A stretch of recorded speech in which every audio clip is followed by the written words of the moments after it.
Protesting is a fundamental right in many countries, but in others, it is strictly banned. What happens if you violate protest laws in these nations? And what happens if governments violate their own restrictions?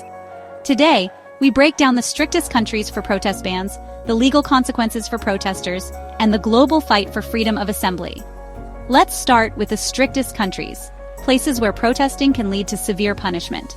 North Korea protests are completely banned and dissent is met with harsh punishment. China's strict laws require government approval, and unauthorized protests lead to arrests. Iran demonstrations are heavily restricted, and protesters face severe penalties.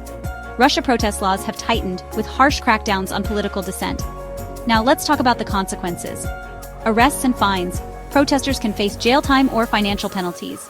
Surveillance and blacklisting. Some governments track activists, limiting their rights.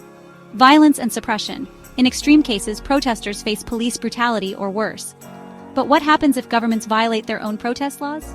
Legal challenges. Activists can sue governments for violating rights.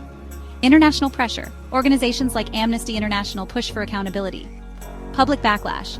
Suppressing protests can lead to larger demonstrations. Recent reports show that protest restrictions exist in over 3/4 of countries, even in democracies. With government intervention, legal battles, and public backlash, the future of protest rights remains uncertain.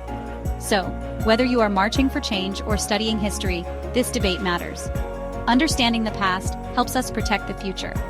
If you found this information helpful and inspiring, do not keep it to yourself. Share it with your friends and family. Smash that like button, subscribe, and follow us on Instagram and YouTube at 99 Rights Online for more legal quickies. Catch you later. And remember, knowledge is power. Stay informed, stay empowered, and keep fighting for what is right. See you next time.